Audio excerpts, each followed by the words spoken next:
William Penn's grand experiment of Penn's Woods, or Pennsylvania, offered European settlers of the 17th and 18th century something that most people didn't have in their native lands: freedom and a better way of life.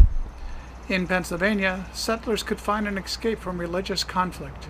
They no longer were forced to worship exactly as their rulers told them to.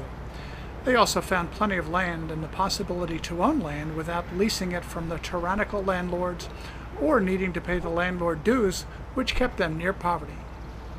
Starting in the early 1600s, immigrants mostly from England settled in and around the Philadelphia area. Later on, Scots-Irish immigrants arrived, settling with their own dreams of freedom and prosperity to the west and north of the Philadelphia area.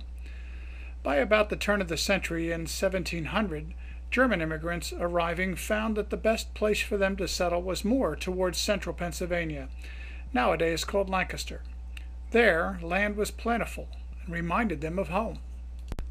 Landis Valley Museum shows what a typical 17th and 18th century German settlement would have been like. Come, let's visit. As the Germans would say, Willkommen!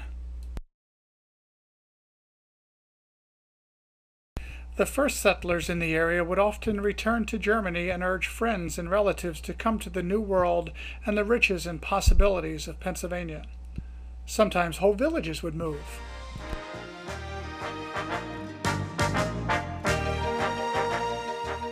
In 1720, the population of the colonies of Pennsylvania, New Jersey, and New York was about 120,000.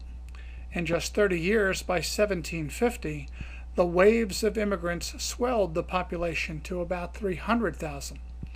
Among those 180,000 new settlers, 50,000 alone were from Germany.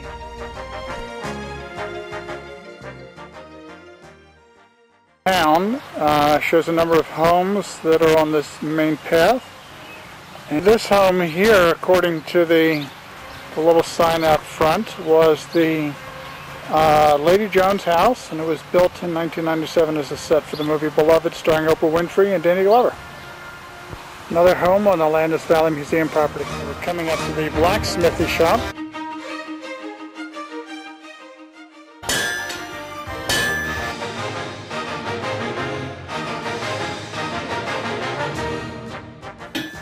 Well, don't worry, that's offset a little bit. I just rounded out.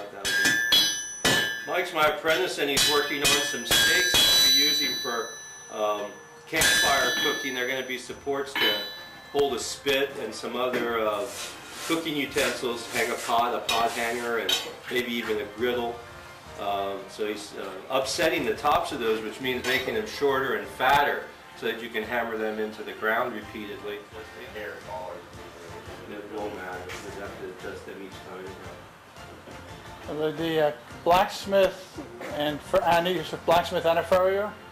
Mr. Effley was both. This is more in the center of town. That looks like the firehouse over there. There's a bell in front.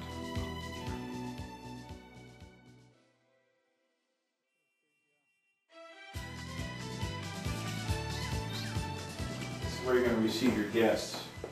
And this is going to be used very infrequently in the things in the house. And a term comes into the English language called Victorian clutter, as they fill their homes with things. Now, I don't consider this necessary. Grandparents' house, and they as children were never allowed to.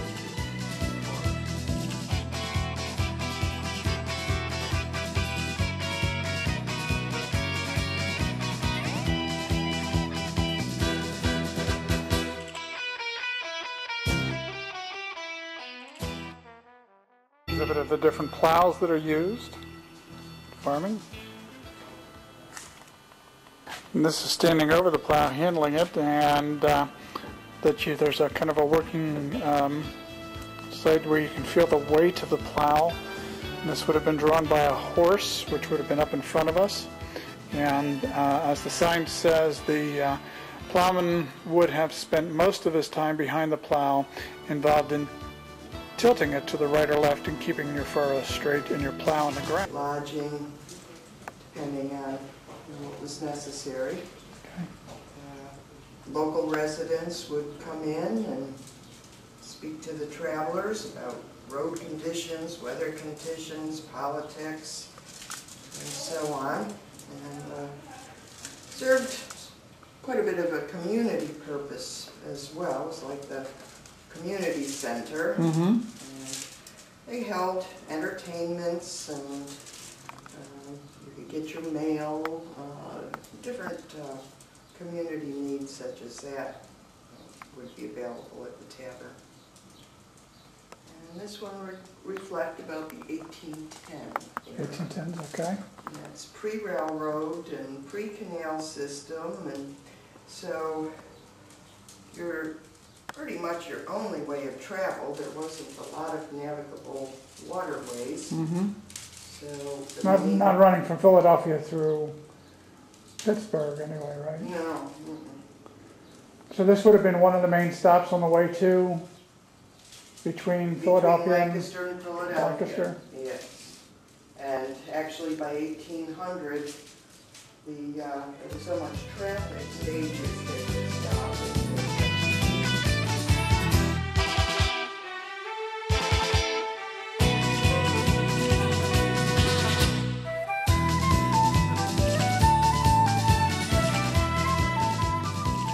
This is a deadfall mousetrap, and you'd have all three of these set up. You'd have bacon fat underneath the solid blocks of wood that are hanging by the string. You didn't use cheese because it cost too much and it took too long to prepare it, and we didn't have any peanut butter this far north in the early 1800s. There are little holes right here, and they're just big enough for a small field mouse to wiggle through. And it's be sitting on the floor. And sometime during the night when the mice are active, they would smell the bacon fat and climb through here, where they would bump this piece of wood, and it would trip it and make it fall. Sometimes it would fall hard enough to kill the mouse. Other times it would just pin them down and they wouldn't be able to escape. So depending on how the block fell, you would have to watch out when you emptied it out in the morning. But that was usually a children's job, and they would do it out in the courtyard, and there was probably going to be a cat waiting nearby just to see what fell out. Your pots and your pans over top of the coals, so that it's kind of like when you roast a marshmallow. If you just use the hot coals when you're roasting a marshmallow, it gets nice and golden brown. And when you stick it right into the middle of the flame, like a lot of kids do, it just bursts into flame and it turns into a piece of charcoal that no one wants to eat. So you'd have little piles of hot coals scattered throughout the inside of this hearth.